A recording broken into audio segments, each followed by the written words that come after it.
Juliana Mdoma, maire de Saint-Louis et du coup première vice-présidente de la Civis. C'est finalement un bureau de la Civis qui ne change pas ou quelque chose change aujourd'hui avec cette élection? Dans cette élection, il y a surtout une volonté de l'ensemble des maires de pouvoir d'une part assurer une certaine continuité dans l'action, en renouvelant la ville de Saint-Pierre dans ses responsabilités et le maire de Saint-Pierre à la tête de la Civis. Et il y a aussi une volonté de pouvoir travailler dans une logique d'équilibre territorial, dans une logique de collaboration qui soit encore plus affirmée et faire en sorte que la Civis puisse répondre à l'ensemble des défis qui sont les siens, puisque cette intercommunalité a la particularité aussi d'avoir un champ de compétences qui impacte le quotidien des habitants. Donc aujourd'hui, c'est vrai qu'on a pris la décision de renouveler dans la stabilité l'ensemble des responsabilités qui étaient déjà confiées. Ce n'est pas un nouveau mandat, on l'a dit, c'est la fin d'un mandat. Il y a 11 mois, je crois, devant nous pour que nous puissions travailler ensemble, pour que nous puissions remettre sur les rails l'ensemble des projets structurants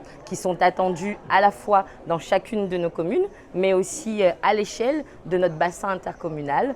Donc voilà un petit peu le sens de cette élection de cet après-midi, puisque c'est le choix unanime qu'ont fait l'ensemble des 6 maires de cette intercommunalité.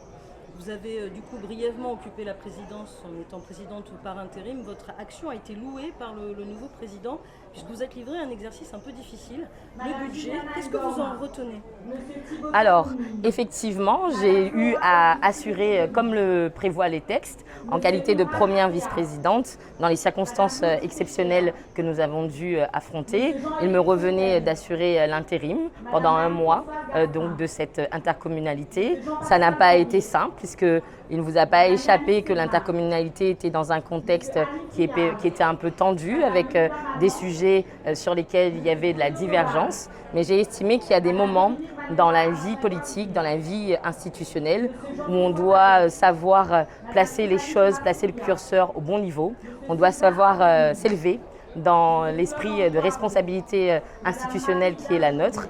Et c'est dans ce cadre-là que on a eu un seul jour pour pouvoir valider le budget. Ce budget, je l'avais dit, on l'avait commencé à le construire avec une autre manière de fonctionner. Les maires ont pu s'exprimer. Nous avons en grande partie été entendus par le président Fontaine et ce sont ces arbitrages à lui qui ont été votés le 9 avril dernier. Il n'y aura pas une redistribution des compétences, une répartition des compétences?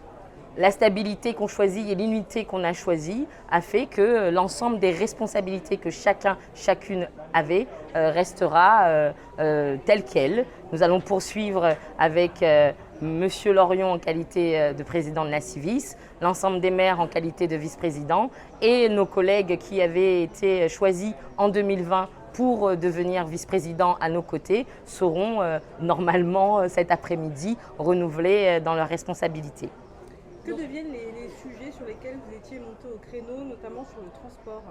Alors, sur les sujets sur lesquels je l'ai redit, y compris lors de la séance du budget, sur lesquels il y a encore de la divergence, nous avons commencé à prendre rendez-vous. L'enjeu, c'est de pouvoir travailler ensemble, voir dans quelle mesure il y a des lignes qui peuvent bouger.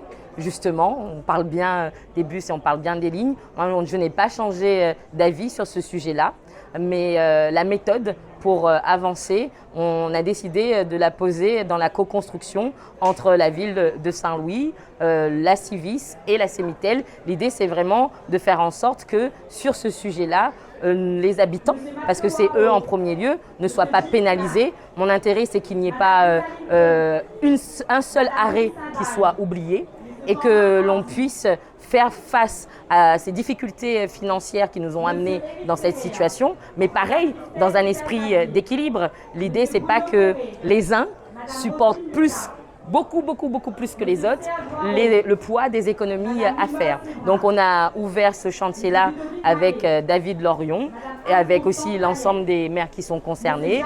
Et on aura l'occasion, une fois l'ensemble des échanges, des éléments qui sont utiles analysés, on aura l'occasion de revenir vers vous pour vous expliquer qu'est-ce que nous aurons collectivement décidé pour la suite. En résumé, vous diriez que cette transition de l'ancienne présidence à la nouvelle, ça s'est passé sans heurts, sans négociation, naturellement. Au contraire, il a quand même fallu faire un petit effort. Cette transition, moi je l'ai souhaitée et j'ai tout fait, comme vous avez entendu, pour qu'elle se passe dans l'apaisement. Parce que, encore une fois, on n'est pas au lendemain d'élection. Il n'y a pas lieu d'avoir un comportement comme si on venait d'envoyer les électeurs aux urnes et que de nouvelles personnes ont été élues. On est simplement en train de gérer le dramatique décès d'un président en exercice. Et dans ce cadre-là, je crois qu'il n'y avait pas d'autres perspectives qui auraient été acceptables. C'était en tout cas la conviction qui est la mienne, le sens des institutions que j'ai et le respect aussi des responsabilités des uns et des autres.